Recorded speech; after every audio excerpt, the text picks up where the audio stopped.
First, I want to tell you about this one formula. The benefit to this formula is you can utilize this formula in anything you're doing on social media. You can utilize this formula in titling episodes and writing your show notes. And you can use this formula, guess what?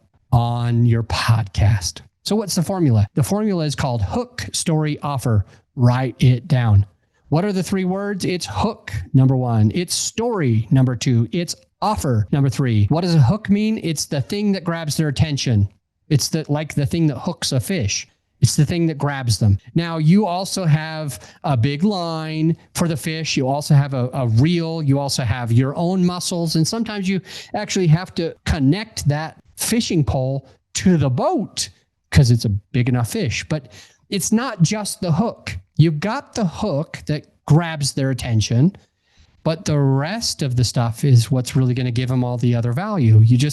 Can you catch a fish with no hook? No, you cannot catch a fish without a hook. I mean, I get maybe a net, but that's beside the point. You might be able to catch a fish in some ways, but you can't use you can't just use bait and a fishing pole and a line with no hook, because you will never catch that fish. They might get to eat something, sure, but you'll never get them on the boat. You'll never get that fish on the boat. So hook, story, offer. The hook, again, is the thing that grabs attention. The story is telling your listener the thing that you want your listener to know. And usually you'll utilize stories as well. Usually you will talk about things, people, your own experience, and the experience of a client, the experience of a friend, the experience of your kid. You usually might intertwine some of those stories into what you're teaching to your listener. And the offer is basically the call to action. It's the thing at the end. So hook, story, offer. And what can we do to make sure that we're starting a podcast right? It's called a hook. It's the thing that's going to grab the attention and say, oh, this might be interesting, or this might be for me. And you can use statistics. So write that down. What's a good hook? You write the question, say, what is a good hook? Write that down. And then say statistics, stats. Stats are a good hook. Did you know that 37% of doctors lose their money within 3 years of retirement? Okay, by the way, I don't know if that's a real stat. I literally just made that up, like 98% of stats that are made up. But the point is, when I say, did you know that 38% of doctors lose their money within 3 years of retirement?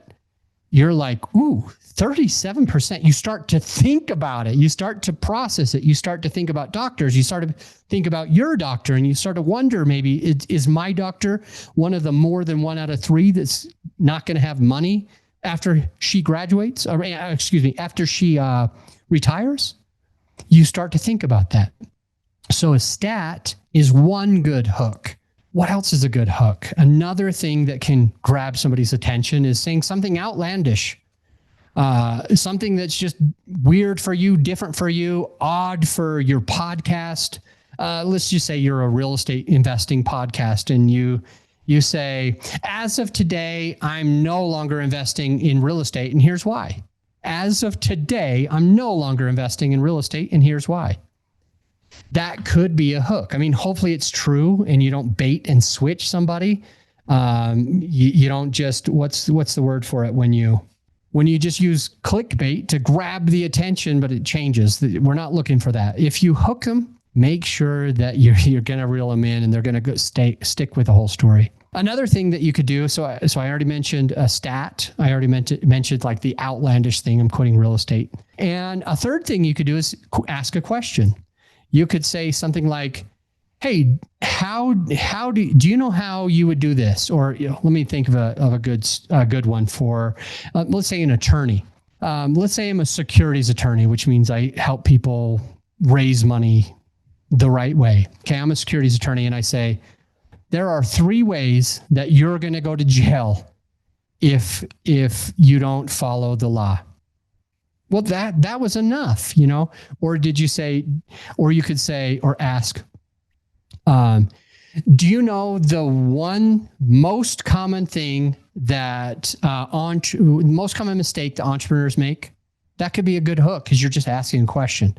Okay, the hook grabs the attention.